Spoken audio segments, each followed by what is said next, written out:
मैंने कहीं पे सुना था कि इंटरव्यू को क्लियर करने का एक ही तरीका है कि आप इंटरव्यू देते रहो।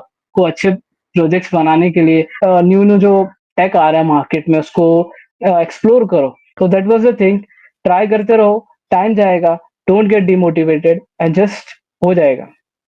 Hello friends, welcome to our channel maths वाला सूरज महतो। और आज हम लोग आपके लिए एक और पॉडकास्ट लेके आए। और आई नो कि अभी जो भी आपका प्लेसमेंट चल रहा है तो उसमें कंपनी जो आ रही है, लाइक बहुत कम लोगों को लेके जा रही है, तो बहुत लोग रिजेक्ट हो रहे होंगे। तो आप लोग का बहुत सारा मैसेज भी आता है मुझे कि अभी हम लोग क्या करें। तो मैं तो लकीली मेरा अर्ली स्टेज में ही प्लेसमेंट हो गया था। तो मैं तो आप लोग को बोलता हूँ कि चलो करते रहो, लेकिन आज मैंने फाइनली एक ऐसे इंसान को इनवाइट किया है जिसने ये सारी चीजें फेस की थी। लाइक उसने डीएसए करके रखा था, प्रोजेक्ट जो भी स्किल्स की रिक्वायरमेंट होती है ना, इनफैक्ट इंटर्नशिप्स एसआईएच भी जीता था, बट फिर भी उसकी प्लेसमेंट में बहुत सारी जगह रिजेक्ट हो रहा था। और फाइनली अभी उसके पास दो ऑफर्स है, जिसमें से एक टीसीएस का डिजिटल भी है।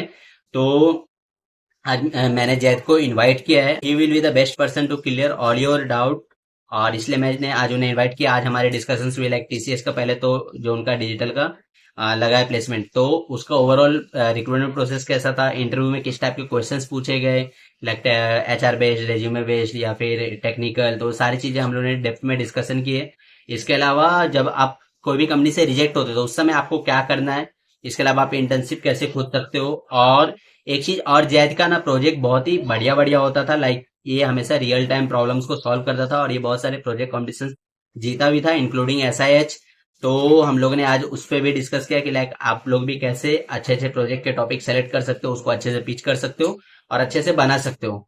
और फिर बाद में हम लोगों ने उनका एसआईएच का एक्सपीरियंस शेयर किया, उन्होंने अपना। इसके अलावा अच्छा सीजीपी आप कैसे मेंटेन कर सकते हो। तो ये सारी चीजों पे हम लोग का आज डिस्कशन हुआ है। और आई होप ये पॉडकास्ट आप लोग के लिए बहुत ही हेल्पफुल होगा। तो प्लीज पूरा देखना और मुझे बताना कमेंट करके कि आपको ये कैसा लगा। तो हम लोग अभी स्टार्ट करते हैं।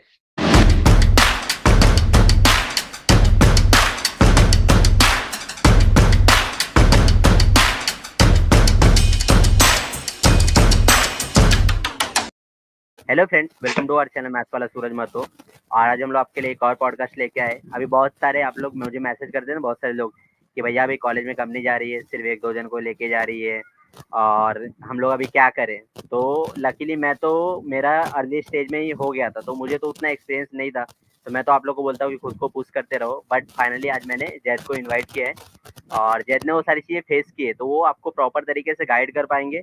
इसके अलावा हम लोग जैद के जो प्रोजेक्ट्स होते थे ना, मोस्टली ये लोग जैद की ग्रुप है, वो रियल टाइम सिनेरियोज को सॉल्व करती थी, जो भी रियल टाइम प्रॉब्लम्स है। इसके अलावा एसआईएच वो जीते थे, बहुत सारे प्रोजेक्ट कॉम्पिटिशन जीते थे। और इसके अलावा जैद का सीजीपीए भी अच्छा रहता था, एक बार जैद ने तो क्लास टॉप भी किया था। तो हम लोग ये सारी चीज़ों पे आज इनके साथ डिस्कस करने वाले, जिससे आपको बहुत सारी हेल्प मिलने वाली है। Welcome Zaid. Thank you, Suraj. Thank you for calling me at your channel. It was an honor to be here.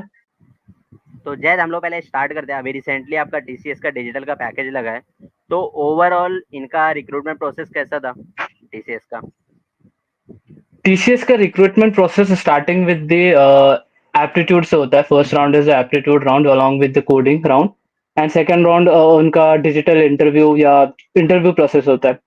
So firstly जो उनका राउंड होता है उसमें उनका तो एप्टीट्यूड होता है एंड अपार्ट फ्रॉम दिस उनका कोडिंग क्वेश्चंस होते हैं। एंड एप्टीट्यूड में वही quantitative aptitude, reasoning ability, English का ग्रामर से रिलेटेड होता है। एंड सेकेंडली उनका एक एडवांस एप्टी भी होता है एंड एडवांस एप्टी में उनका basically advance quantitative, advance reasoning ability के अप्रोक्स 10 क्वेश्चंस होते हैं when we go for NQT ना। And in the apti round, we have the two coding questions and approximately उसको 1 hour का time मिलता है, we have to solve. So if अगर आपने apti में approximately 80% 70% score कर लिया है and आपके coding questions नहीं हुए हैं, so you will going to get a call for an interview for ninja role. But जो दो क्वेश्चंस होते हैं उनमें से अगर एक क्वेश्चन सॉल्व हुआ है आपका, तो then you will going to get a call for the digital profile. अगर दोनों हुआ है तो एट आर टाइम दोनों हुआ है तो प्राइम के प्रोफाइल के लिए भी इंटरव्यू कॉल आता है। Yes.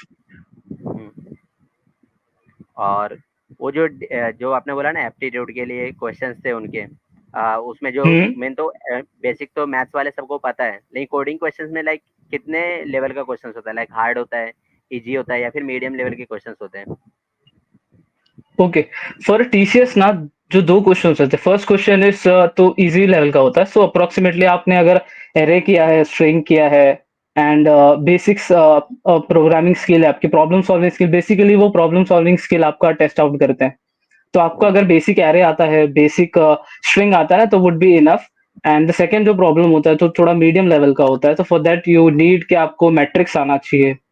You should know some link list के बारे में कुछ पता होना चाहिए, स्टैक्स के बारे में पता होना चाहिए। सो आपने अगर लीड कोड या किसी भी प्रॉब्लम सॉल्विंग प्लेटफॉर्म पे क्वेश्चन सॉल्व किए हैं, बेसिक लेवल के भी किए हैं, बेसिक टू मीडियम लेवल के किए हैं ऑन दिस टॉपिक, तो would be enough for you to crack those particular NQT. अच्छा, और जब आप सेलेक्ट हो गए तो आपका जब डिजिटल का इंटरव्यू हुआ तो उसमें किस टाइप के क्वेश्चंस थे? लाइक आपको डीएसए पूछा गया या फिर प्रोजेक्ट पे क्वेश्चंस पूछे गए या फिर कोर सब्जेक्ट पूछे गए या फिर ये सभी पूछे गए? ओके, तो मेरा जो इंटरव्यू प्रोसेस हुआ था वो अप्रॉक्सिमेटली 45 मिनट्स या 1 आवर का कुछ था। एंड इन दिस इंटरव्यू उन्होंने मुझे बेसिकली क्वेश्चंस पूछे थे, टेक्निकल रिलेटेड क्वेश्चंस पूछे थे।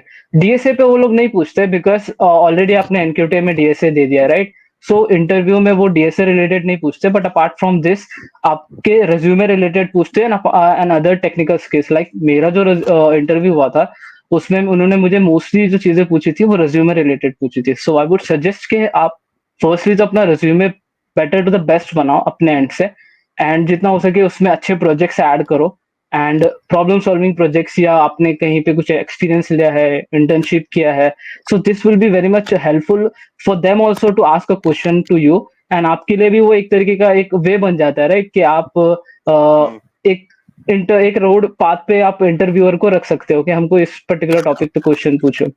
एंड अपार्ट फ्रॉम दिस आपको जो टेक्निकल स्किल्स आनी चाहिए उसमें मैं बताऊंगा कि आपको एसक्यूएल के क्वेश्चंस आने चाहिए, एंड ऊप्स का आप कर लो, डीबीएमएस कर लो, एंड सीएन के बेसिक्स क्वेश्चन करके, एंड ये सब भी कर लोगे so it would be helpful. So मेरे जो इंटरव्यू 45 मिनट्स में उन्होंने मुझे जो पूछा था questions was related to my final year projects and SIH के मेरे प्रोजेक्ट्स के रिलेटेड, तो अप्रोक्सीमेटली 40% टाइम मेरा उसी में गया था प्रोजेक्ट्स पे। अच्छा। एंड उसके बाद सेकंड जो उन्होंने मुझे पूछा था वो एक एसक्यूएल का क्वेश्चन था।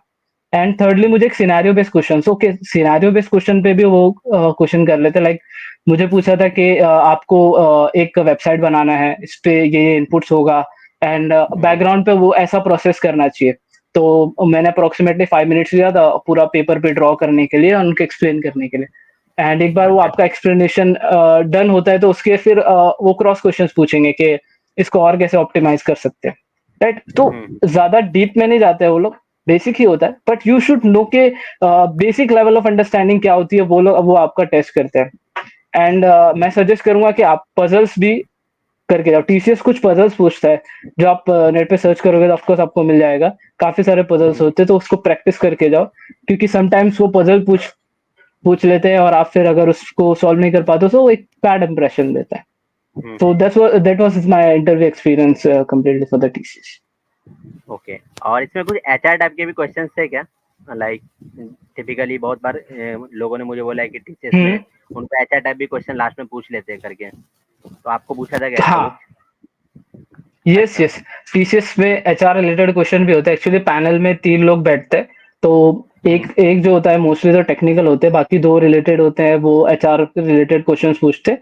तो एचआर में वो लोग एचआर रिलेटेड जो बेसिक क्वेश्चन होते हैं, what was your future goal, why do you want to join TCS, so ये पूछते हैं वो लोग। एंड मुझे तो यही पूछा था। एंड समटाइम्स दे आस्क के आप कंपनी के बारे में कितना जानते हो, एंड कंपनी के जो हेड है उनका नाम क्या है, प्रेसिडेंट, चेयरपर्सन उनका नाम क्या है। Sometimes they ask this thing, so you should no कि आप टीसीएस में क्यों ज्वाइन करना चाहते हो उनके। समटाइम्स दे आस्क के where do you want to join, आपको अगर इंडिया में दूसरी जगह रिलोकेट करेगा, so whether you want to join. So mostly student yes बोलते हैं, और यस बोलना भी चाहिए, because that was an opportunity for you to explore. And yes, mostly तो company related and HR questions पे ही लास्ट में वो लोग अप्रोक्सीमेटली 10 मिनट्स देते हैं, 10-15 minutes to ask a student. Hmm, अच्छा। और अभी जैसे हम सबको भी पता है कि जो अभी करेंटली टीयर 3 कॉलेज में जो प्लेसमेंट सिनेरियो जो है बहुत खराब है। लाइक वो हम्म लोग नंबर ऑफ इनटेक बढ़ाते जा रहे हैं बट कंपनीज उतने ही आ रहे हैं। हम्म तो अभी कोई भी कंपनी जा रही है तो मोस्टली 1-2 जन को ही लेके जा रही है, तो बहुत सारे लोगों का प्लेसमेंट करेक्ट। नहीं हो रहा है। और करेक्ट आपने वो करेक्ट। चीज़ एक्सपीरियंस भी किया है कि लाइक आपका भी स्टार्टिंग में नहीं हुआ था, और ऐसा नहीं था कि नहीं हुआ आपका था। कोई स्किल गैप था। इवन आपने डीएसए किया था, प्रोजेक्ट किया था, कोर सब्जेक्ट आपने अच्छे से किया हम्म। था, बट फिर भी सम रीज़न नहीं हो पा रहा था। और अभी सेम करेक्ट। चीज़ हो रहा है हमारे जूनियर्स के साथ, तो उनके मुझे मैसेज आते हैं कि हम क्या करें। तो मैंने तो वो सारी चीज़ें फेस नहीं की, तो मैं उनको सिर्फ इतना बोलता हूँ कि पुश करते रहो, ट्राई करते रहो, बट आप करेक्ट। उनको अच्छे से बता सकते हो। तो लाइक हम्म। आपका जब ये रिएक्शन हो रहा तो आप खुद को कैसे मोटिवेट रखते थे? अच्छा, ओके। सो स्टार्टिंग में जैसे ही मैंने फाइनल ईयर में एंटर किया था, तो लाइक मुझे एप्टी का इतना आइडिया नहीं था, राइट? तो मैं एप्टी स्टार्ट किया। Apti was a headache for me. Literally मुझे एप्टी करना, प्रॉब्लम सॉल्विंग, ये सब थोड़ा चीज़ें हेडेक पड़ गई। फिर उसके बाद जब डीएसए आया, तो डीएसए स्टार्टिंग में बिल्कुल सॉल्व नहीं होता था, to be honest. So starting के जो 1 और 2 मंथ होते थे, 3 मंथ होते, वो मेरा ये सब चीज़ों को प्रॉब्लम सॉल्विंग ग्रैब करने में, स्टार्ट करने में, पिकअप करने में ही चले गया। सो इसकी वजह से बहुत सी कंपनीज मेरे से मिस हुई, and sometimes I made some minor mistakes. सब कुछ मिस्टेक्स हम करते हैं ड्यूरिंग आवर इंटरव्यूज और इन इन आवर एप्टी राउंड। तो वो चीज मैंने फेस की है, एंड ऑफ कोर्स बहुत से स्टूडेंट्स भी फेस करते होंगे। But I would say to all the students, जितने भी लोग करते हैं ना, कि ट्राई करते रहो। क्योंकि इंटर आई हैव सम मैंने कहीं पे सुना था कि इंटरव्यू को क्लियर करने का एक ही तरीका है कि आप इंटरव्यू देते रहो। आप जितने इंटरव्यूज दोगे, उतना आपको एक्सपीरियंस मिलेगा और उतनी बेटर कंपनी आपको ऑप्ट करेगी। समटाइम्स मैं अगर अपना बताऊँ, तो हम लोग ने एसआईएच भी विन किया था। मेरे बहुत अच्छे प्रोजेक्ट्स थे, एंड फिर मैंने 4 to 5 मंथ्स में अच्छा खासा डीएसए और एप्टी भी कर लिया था। पर लेटर ऑन दैट के फिर भी मुझे नहीं निकल रहा था, तो इंटरव्यूज मेरे से क्लियर नहीं हो रहे थे, एप्टी राउंड्स क्लियर नहीं हो रहे थे, डीएसए राउंड्स क्लियर नहीं हो रहे थे। बिकॉज क्यों ऐसा होता है? Because there are lot of people, there are huge market, there are many people जो एक दूसरे से कॉम्पीट कर रहे हैं, तो टाइम जाता है ये सब चीजों में। So you should not gate demotivated, क्योंकि जब होगा आपका, तब एक बहुत ही अच्छा होगा, टू बी ऑनेस्ट। काफी मेरे टाइम के स्टूडेंट्स है जो बहुत ही अच्छे लेवल के स्टूडेंट है, बहुत अच्छा उनका टेक्निकल स्किल्स है, बट स्टिल उनको 1 साल तक कहीं भी जॉब नहीं लगा। लाइक मैं मेरा बताऊँ, तो मुझे जाके टीसीएस का ऑफर आया था 2024 जुलाई में। इवन दो पूरा 1 साल के बाद मुझे टीसीएस डिजिटल निकला है, एंड मैं ट्राई करता रहा, एंड टेक्निकल नॉलेज अपनी बढ़ाता रहा, हैंड्स जितना हो सके एप्टी राउंड, डीएसए राउंड, मतलब प्रैक्टिस करता रहा। तो 1 साल बाद जा करके मेरा टीसीएस निकला है। एंड जब निकला मेरा, तो मुझे 2 ऑफर एक साथ आए, 2 कंपनीज के। अच्छा। तो that was the thing. Try करते रहो, टाइम जाएगा, don't get demotivated, and just हो जाएगा। ओके। और जब भी आपका रिजेक्शन हो रहा था, तो ऑफ कोर्स आप कुछ ना हम्म। कुछ लाइक आप जैसे अगर आपने एक इंटरव्यू दिया, तो उसमें आपसे कुछ मिस्टेक हो जाती होगी, वो आपको पता चलता होगा। तो आप उसको दूर कैसे करते थे? लाइक जैसे अगर कुछ मिस्टेक हो गया तो उसको नेक्स्ट टाइम वो नहीं होना चाहिए, तो उसके लिए क्या करते? कुछ चीज़ सीट वगैरह मेंटेन करते थे क्या आप? या फिर लाइक खुद के माइंड में ही, मतलब कि हाँ, ये चीज़ के ऊपर मैं प्रैक्टिस करता हूँ, ऐसा? अच्छा, okay. So I take an example कि मेरा ज़्यूस का जब इंटरव्यू हुआ था, इंटरव्यू नहीं, actually first round of JFT हुआ था। उसमें डीएसए के क्वेश्चन आए थे, those was very very very easy थे वो। बट कैसा था हाँ। कि वो टाइम पे हम लोगों को वो क्वेश्चन सॉल्व करना था, लाइक नोट पैड पे करना था, राइट? तो वहां पे मैंने कुछ मिस्टेक्स किए, सेमीकोलंस मिस आउट किए हैं, या फिर कहीं पे कुछ इक्वल टू या समथिंग कुछ मिस आउट किया, जिसकी वजह से मेरा फर्स्ट राउंड क्लियर नहीं हुआ। Even though I was very confident कि वो हो जाएगा, बट नहीं हुआ। हम्म। सो ये भी एक तरीके का मेरा मिस्टेक मिस्टेक थी, जो मैंने नोट डाउन किया ना। I always maintain the sheet for mind के मैंने कहाँ कहाँ मिस्टेक की है। मैंने बहुत से इंटरव्यूज में रिजेक्शन फेस किया है। If it is media dot net, if it is Zeus और एनी अदर कंपनीज, तो इनमें रिजेक्शंस आए। एंड मैंने जैसे बताया कि आपको, कि आप इंटरव्यूज देते हो, फिर एक्सपीरियंस लेते हो, एंड नेक्स्ट इंटरव्यू देते हो और आप क्लियर कर देते हो। That was the only thing. मैंने अपने आप की स्किल्स को ग्रो किया बाय यूजिंग दोस मिस्टेक्स। और एक चीज़ मैं देखता था ना कि लाइक आपका नहीं भी हो रहा था ना, तो आप अलग-अलग जगह पे इंटर्नशिप ढूँढ रहे थे और कर हम्म। भी रहे थे। लाइक आपने गोलोका, आईआईटी, ये सब जगह पे किया था। करेक्ट। तो हम्म। जो भी जूनियर्स अगर उनको नहीं लग रही प्लेसमेंट, तो वो कैसे इंटर्नशिप खोज सकते हैं आपके जैसा? ओके। ओके। सो ये जो इंटर्नशिप लगी थी मेरी, सो वो मुझे मेरे एक फ्रेंड के रेफरेंस से लगी थी। तो फर्स्टली तो आप अपने सीनियर से कांटेक्ट करो, सीनियर से एक अच्छा कनेक्शन बना के रखो, कि अगर उनके कंपनी में अपॉर्चुनिटी होगी फॉर एन इंटर्नशिप, तो आप वहाँ पे ट्राई कर सकते हो। बट स्टिल वहाँ पे भी आपका इंटरव्यू होता है, जहाँ पे वही एप्टी रिलेटेड ये से या टेक्निकल स्टफ पूछते हैं। So you must be ready कि अगर कल मुझे इंटरव्यू देना पड़ा, तो I must be ready to enough to clear that interview, right? So वो एक डेली आपकी प्रैक्टिस होना चाहिए। जब तक आपका इंटरव्यू नहीं निकलता और जब तक कंपनी नहीं निकलती, तब तक आप ट्राई करते रहो। एंड सेकेंडली, आपको अगर इंटर्नशिप अपॉर्चुनिटी चाहिए, तो आप बहुत से ऑनलाइन वेबसाइट से वहाँ पे ट्राई कर सकते हो। फॉर मी तो मैंने रेफरल से लिया था। एंड आप भी सीनियर्स को अप्रोच कर सकते हो, लिंक्डइन पे अप्रोच कर सकते हो। LinkedIn is the best tool you can use to approach to the HRs और हायर अथॉरिटीज। फिर उनको कनेक्ट करके, उनका मैसेज करके अपना रिज्यूमे सेंड करो। एंड आई एम श्योर आप जब 40 to 50 लोगों को एटलीस्ट अप्रोच करते हो, तो उसमें से 5 से 10 का तो ऑफकोर्स आपको रिप्लाई आता है, जिसमें से आपको 2 या 3 रियली इंटरेस्टेड दिखाई देंगे। फिर उसके बाद आपका प्रोसीजर स्टार्ट होता है। तो मोस्टली स्टूडेंट्स क्या करते हैं, 2 या 3 4 5 लोगों को करके फिर डिमोटिवेट हो जाते हैं, राइट? तो वो नहीं करना चाहिए, करते रहो ट्राई एंड हो जाएगा श्योर। ओके। और इसके अलावा आपने एसआईएच भी जीता था इन सभी चीज़ों के बीच में ही, हम्म तो उसका एक्सपीरियंस बताइए हमें। लाइक इससे पहले तो मैंने अभिषेक, मनस्वी और अनिश के साथ पॉडकास्ट किया है, हम्म। तो उनसे पूछा है मैंने। आप अपना एक्सपीरियंस बताइए, लाइक आपका रोल कैसा था और ओवरऑल एक्सपीरियंस कैसा था? ओके, सो एसआईएच एक बहुत ही अच्छी अपॉर्चुनिटी होती है कि आप अपने स्किल्स को ग्रो कर सकते हो एंड बता सकते हो। एक प्लेटफॉर्म होता है कि आप एक अपने आप को कहीं पे स्टैंड कर सकते हो, राइट? सो मेरा फाइनल ईयर जो प्रोजेक्ट था, इफ यू नो, प्रोजेक्ट था कोलैबोरेटिव प्लेटफॉर्म वाला प्रोजेक्ट।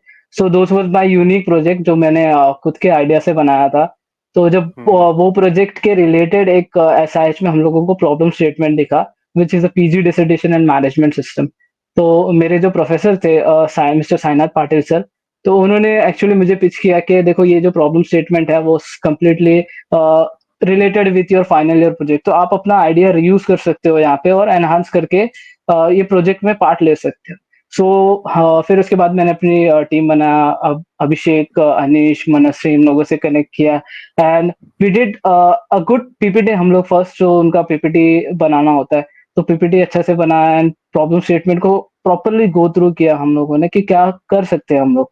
फिर टास्क हम्म। डिवाइड किया अपनों में, जैसे मैं बैकएंड संभालूंगा, Anish would be also backend, front end Abhishek and Vishal संभालेगा। सो इन इस तरह से हम लोगों ने क्या किया कि आपस में एक दूसरे से टास्क डिवाइड किया। फिर उसके बाद लकीली जब हम लोगों का पीपीटी सिलेक्ट हुआ, फिर उसके बाद हम लोगों का फिर एसआईएच का जर्नी स्टार्ट हुआ, जो कि हैकेथॉन होता है। हैकेथॉन में we have to give a best for making those project. तो वहाँ पे भी आपको हेल्प करने के लिए होते हैं टेक्निकल पर्सन, जो आपको एक रास्ता दिखाते हैं कि how you should make a project. तो हम्म। मिनिस्ट्री के लोग थे वहाँ पे, हम लोगों ने फिर प्रोजेक्ट में दिया। सो एसआईएच में कैसा था कि not majorly they were focusing on the project, but they were focusing कि आप किस तरह से इस प्रॉब्लम को टैकल कर रहे हो, आप किस तरह से आपका टीम वर्क कर रहा है, किस तरह से आप कम्युनिकेट कर रहे हो। तो हम लोग जब भी मिनिस्ट्री से कम्युनिकेट करते थे, मिनिस्ट्री के लोगों से, तो वी नोट डाउन एवरीथिंग। हर एक चीज को पेपर पे लिख के रखते थे that we have to do this thing, we have to do this thing. Of course हम लोग सारे रिक्वायरमेंट्स उसके फुलफिल नहीं कर पाते थे, बिकॉज एक बहुत ही कम स्टिपुलेटेड टाइम होता है एंड थोड़ा ज्यादा प्रेशर होता है। तो जितने हो सकते थे हम लोग इम्प्लीमेंट किए एंड उनको दिखाए, and they were just get, है ना, उनको भी अच्छा लगता था कि हम लोग, उन लोगों ने जो बोला है, हम लोगों ने उसको इम्प्लीमेंट किया है। एंड देन फिर उसके बाद जब उनको ऐसा लगा कि that we are better than those other team, कि हम लोग प्रॉपर्ली इम्प्लीमेंट कर पा रहे हैं, सो उन लोगों ने फिर हम लोगों को जिताया and we got win and then prize मिला and those all the stuff which has everything. Okay. और इसके अलावा ना, जैसा कि मैं स्टार्टिंग से ही देखता था कि आपकी जो ग्रुप, मतलब जिस ग्रुप में बेसिकली आप होते थे ना, वो लोग कुछ नया हम्म लेके आते थे टेबल पे। लाइक कुछ आइडिया, कुछ रियल लाइफ प्रॉब्लम हम लोग सॉल्व कर रहे हैं ऐसा। आपका फाइनल ईयर प्रोजेक्ट भी था, लाइक वो टीचर्स को बहुत हेल्प कर रही थी, जो वो लोग हम्म इम्प्लीमेंट करने का सोच भी रहे थे कि फ्यूचर में हम लोग उसको यूज करेंगे। तो जो भी हम्म। जूनियर से देख रहे, तो वो भी कैसे इतने अच्छे अच्छे प्रोजेक्ट बना सकते हैं, और ऐसे प्रोजेक्ट टॉपिक सेलेक्ट कैसे कर सकते हो आइडिया, और सेलेक्ट कर भी लेते हैं ना, तो बहुत बार हम लोग प्रोफेसर्स को उतने अच्छे से पिच नहीं कर पाते और फिर रिजेक्ट हो जाता है। हम्म। तो कैसे वो प्रॉपर तरीके से सेलेक्ट एंड पिच कर सकते हैं, एंड देन अच्छे अच्छे प्रोजेक्ट बना सकते हैं? ओके, सो रिलेटेड मैं अगर मैं बोलूँ फाइनल ईयर प्रोजेक्ट, तो मैंने थर्ड ईयर सेकेंड ईयर में भी काफी प्रोजेक्ट्स बनाए। But when I was going in my final year ना, तो मुझे एक आइडिया एक्चुअली गो थ्रू करके आया, लिंक्डइन से आया। Like we have a LinkedIn जहाँ पे हम लोग अपना पोस्ट डालते हैं, लाइक कि हम लोग अपना अपने आप को प्रेजेंट करते हैं कि how what we are. So मुझे एक hmm, idea and I discuss with my team कि why don't we make a project जहाँ पे जो कॉलेज के डिग्री स्टूडेंट्स होते हैं वो लोग अपने पूरे प्रोजेक्ट्स को मेंटेन रखेंगे।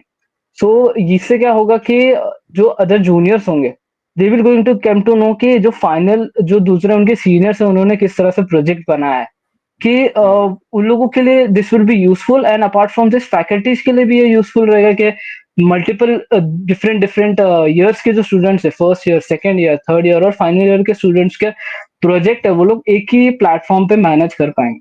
सो ये हम्म, आइडिया जो मुझे आया तो मैंने डिस्कस किया विद माई टीम, एंड मैंने जब पिच किया this idea to my faculties, तो because idea was completely clear to my mind और मैंने हर एक पॉइंट को नोटेबल रखा था, लिख कर रखा था, तो मुझे हम्म, पिच करने में आसान रहा।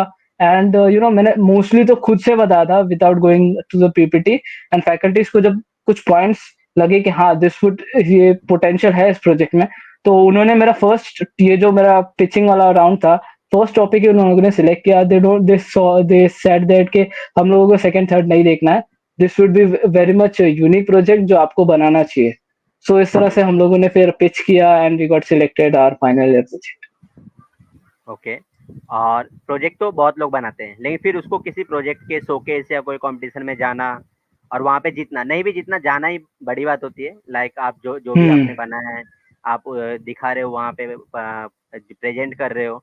तो आपने ऐसे वीएनपीएस जीता था, ऑसिलेशन जीता था, तो करेक्ट, यस। उसका एक्सपीरियंस हमें बताइए। ओके, सो ये जो प्रोजेक्ट था हमारा, this was web based project था बेसिकली। तो इस प्रोजेक्ट में हम लोगों ने जब प्रोजेक्ट स्टार्ट किया ना, so what was clear to our mind कि हम लोगों को बनाना क्या है। तो हम लोगों ने हर एक जो feature we have to implement in this project वो हम लोगों ने नोट डाउन किया कि 6 मंथ के ड्यूरेशन में हम लोग ये फीचर इम्प्लीमेंट करेंगे, लाइक प्रोजेक्ट अपलोड करना फीचर, प्रोजेक्ट को डिस्प्ले करने वाला फीचर। सो दिस फीचर हम लोग बनाएंगे and this would be the future goal. अगर उसको इम्प्लीमेंट कर दिया वुड बी गुड, शेयर वाला फीचर हो गया, so this would be good और एल्स वुड बी फाइन। सो जब ये आइडिया क्लियर था तो हम लोगों का टीम एक प्रॉपर डायरेक्शन में वर्क कर रहा था कि what we have to implement in a final year project. तो ये फीचर जैसे जैसे इम्प्लीमेंट होते गए, when we came to got the opportunity to present our idea in in this competition, जैसे आपने बोला, तो इस कंपटीशन ऑसिलेशन एंड वीएनपीएस में, तो जो आए थे जो टेक्निकल एक्सपर्ट्स आए थे इन दिस हम्म, पर्टिकुलर जो कंपटीशन में, तो उन लोगों को लगा कि that this project has a potential. तो आप जब अपने माइंड में क्लियर आइडिया रखते हो और उस तरह से प्रोजेक्ट बनाते हो, तो आई एम श्योर कि आप अपना प्रोजेक्ट बहुत ही अच्छे से पिच कर सकते हो। लाइक आपने भी जो प्रोजेक्ट बनाया था, एज आई रिमेम्बर सूरज, के आपने जो प्रोजेक्ट बनाया था अपना एनआईटी आईओई का एनआईटी। प्रोजेक्ट। यस अच्छा, यस यस, आईओई दैट का वाज। Water level. हाँ, वो हाँ, प्रोजेक्ट में भी आप लोगों का बहुत ही यूनिकनेस थी उस प्रोजेक्ट में। एंड वो प्रोजेक्ट आपने जब पिच किया रहेगा तो ऑफकोर्स आप अपने आपके माइंड में वो चीज क्लियर हाँ, होगा, हाँ। राइट? वो मोस्टली ऐसा बोल रहे थे ना जज वगैरह कि ये प्रोजेक्ट बहुत सिंपल है, लोगों को अभी तक सोचना हम्म। चाहिए था, बट किसी ने उतना बनाया नहीं है, ऐसा था। Correct, yes yes. करेक्ट, तो हम्म, वो एक तरीके से आप फिर उसके बाद गूगल सर्च करते हो, तो फिर उसके बाद आप पॉइंट नोट करते हो कि आपको क्या बनाना है, तो आपके माइंड में आइडिया क्लियर होता है, फिर आप पिच करते हो। तो फिर जो पिक्चर होता है उनको समझ में आता है कि हाँ दे नो एवरीथिंग एंड उन्होंने खुद से कुछ बनाया है, not copying from the internet और गिटअप से कोड लेकर के पेस्ट किया है। So this was the thing जो एक पिक्चर या एक कंपटीशन में आपको जिताता है। ओके। और अपार्ट फ्रॉम ये सारी चीज़ें, आपने खुद का सीजीपीए भी अच्छे से मैनेज किया, जो कि इंजीनियरिंग में उतना आसान नहीं होता है। हम लोग देखते हैं कि 10th 12th हम्म। तक तो सबके ग्रेड अच्छे होते हैं, बट इंजीनियरिंग में आके वो गिरने लगता है, क्योंकि बहुत सारे चीज़ें करना होता है, लाइक असाइनमेंट करना है, प्रोजेक्ट करना है, प्रेजेंटेशन हो जाता है, फिर बीच में एग्जाम्स आ जाते हैं, कुछ इवेंट हो जाता है। तो हम्म। आप लाइक आप स्टार्टिंग से ही पढ़ते थे, या फिर आप भी बाकी लोगों के जैसा 1 2 दिन पहले ही पढ़ते थे? और कैसे पढ़ते थे, और उसको पेपर पे कैसे लिखते थे कि आपको हमेशा अच्छे मार्क्स मिलते थे? और आप एक बार फर्स्ट भी आए थे, तो उसका एक्सपीरियंस बताइए हमें। ओके, तो जो सीजीपीए मेंटेन वाली सिचुएशन होती है, and and I am sure कि कोई भी स्टूडेंट एकदम स्टार्टिंग से नहीं पढ़ता है, राइट? तो मैंने हम्म, भी मोस्टली पहले एग्जाम के टाइम ही पढ़ते थे, बट जैसे कि एग्जाम्स को 15 डेज है, 12 डेज है, तो मैं बुक उठाता था स्टार्टिंग में, एंड ऑफ कोर्स मैं लेक्चर्स अटेंड करता था, तो उनके नोट्स रहते थे। तो वो नोट्स जो होते हैं ना आपके बहुत यूज़फुल होते हैं कि आप कोई भी एग्ज़ाम्स को क्लियर करते हो, तो दैट नोट्स हेल्पफुल रहते हैं बहुत से आपके क्वेश्चंस को सॉल्व करने में। तो वो नोट्स मेरे मेंटेन रहते थे, तो उसको मैं गो थ्रू करता था। एंड अपार्ट फ्रॉम दिस जो होता था ना कि प्रीवियस ईयर के जो क्वेश्चंस होते हैं, प्रीवियस ईयर के questions is very much helpful for you कि आपको समझ में आएगा कि सिलेबस क्या है और क्वेश्चंस किस चीज़ पे आने वाले हैं। तो वो चीज़ मेरा एक रहता था कि मैं उस चीज़ को मेंटेन रखता था। एंड अपार्ट फ्रॉम दिस के 10 से 12-15 दिन पहले जैसे मैंने बोला कि आपको स्टार्ट करता कोई भी स्टूडेंट अगर स्टार्ट करेगा एंड आपके पास ये चीज़ें मेंटेन होगी, तो आपके लिए हेल्पफुल होगा कि किसी भी एग्ज़ाम्स को क्लियर करने के लिए। तो मेरा भी वही सिचुएशन थी।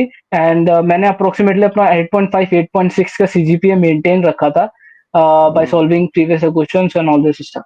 यस। ओके। और जैसे कि आपने ये इतने सारी चीज़ें की है, लाइक आपने एसएचपी जीता, इंटर्नशिप भी कर रहे थे, खुद का स्किल ग्रो भी कर रहे हैं, इंटरव्यूज भी दे रहे हैं, वहाँ से कुछ लर्निंग्स ले रहे हैं। तो इन सारी चीज़ों के लिए टाइम कैसे मैनेज करते थे आप? क्योंकि अभी मैं किसी को, कोई मुझे पूछता है ना, मैं उनको गाइड करता हूँ, तो उनका मेन क्वेश्चन ये होता है कि भैया टाइम नहीं है हमारे पास, इतने सारी चीज़ें करनी होती है। तो आप कैसे टाइम मैनेज करते थे? ओके, टाइम मैनेजमेंट का तो ऐसा सिचुएशन है कि लेक्चर्स भी होते हैं आपके, फिर आपको कॉम्पिटिशन्स ये सब की भी प्रिपरेशन करनी होती है। तो ये सब चीज़ में ना आपका टीम बहुत हेल्पफुल करता है। आपका टीम मैनेजमेंट वर्क करता है कि आप किस तरह से अपने टास्क को टीम में डिवाइड करते हो सो दैट आपके ऊपर पूरा बर्डन ना आए। तो हमारा कॉम्पिटिशन जब था हम लोगों ने टास्क डिवाइड किया था, एंड ऑफ कोर्स हम लोग समटाइम्स तो 3-3 रात के 4-4 बजे तक बैठ करके भी करते थे। सो टाइम मैनेजमेंट का यही यही रूल है कि आप किस चीज़ को प्रायोरिटी देते हो वो इम्पोर्टेंट रहता है। आप अपने वर्क को प्रायोरिटी दोगे तो ऑफकोर्स आपका टाइम मैनेज हो जाएगा, लेकिन आप मल्टीपल थिंग्स को प्रायोरिटी दोगे तो आपका वो चीज़ डिफिकल्ट हो जाती है। तो कभी किसी चीज़ को ज़्यादा प्रायोरिटी दे दिया, कॉम्पिटिशन आया, कॉम्पिटिशन को प्रायोरिटी दे दिया, तो पढ़ाई थोड़ी कम हो गई। फिर जब एग्ज़ाम्स आए तो एग्ज़ाम्स को प्रायोरिटी दे दिया, तो थोड़ा कॉम्पिटिशन या दूसरे प्रोजेक्ट से काम थोड़ा-सा कम कर लिया। हाँ, तो दिस वाज़ द थिंग जिस तरह से हम लोग मैनेज करते हैं। यस। ओके। और जो भी ये जूनियर्स पॉडकास्ट देख रहे हैं, तो उनको आप क्या एडवाइस देना चाहोगे अपने ये 4 साल के इंजीनियरिंग की जर्नी से? Okay, so in the 4 year engineering journey में यही बोलूँगा कि आप लोग जो भी टेक्निकल स्किल्स गेन कर रहे हो, लाइक आप कॉलेज में भी आपको काफ़ी बहुत से सब्जेक्ट्स होते हैं, लाइक एक सेमेस्टर में इतने सब्जेक्ट्स होते हैं, आप सब क्रैप नहीं कर सकते हो, राइट? तो अपने प्रॉब्लम सॉल्विंग स्किल्स पे ध्यान दो, जैसे डीएसए अच्छे से करो, लीड कोड को फॉलो करो, and lead I think so जो स्ट्राइवर चैनल है ए टू ज़ेड डीएसए कोर्स, उनका डीएसए का बहुत अच्छे से प्लेलिस्ट है। एंड फॉर हाँ, हाँ। इंटरव्यू प्रिपरेशन आप एप्टीट्यूड हमारे सूरज मातो चैनल से भी कर सकते हो, उन्होंने बहुत अच्छे से मेंटेन रखा है। एंड आपको अपार्ट फ्रॉम दिस आपके सीजीपीए अच्छे करने के लिए भी उन्होंने काफी सारे क्वेश्चंस के ऑलरेडी प्लेलिस्ट बना रखी है, तो आप उसको फॉलो करो। मैंने तो एक्चुअली फॉलो किया था और मुझे भी बहुत हेल्प मिली थी आपके चैनल से, thank you for that. And apart from this आपको अच्छे प्रोजेक्ट्स बनाने के लिए न्यू न्यू जो टेक आ रहा है मार्केट में उसको एक्सप्लोर करो, और कोई भी एक टेक्नोलॉजी पे फोकस रहो। लाइक आप वेब डेवलपमेंट कर रहे हो तो वेब डेवलपमेंट पे फोकस रखो, ऐप डेवलपमेंट कर रहे हो तो ऐप पे फोकस रखो।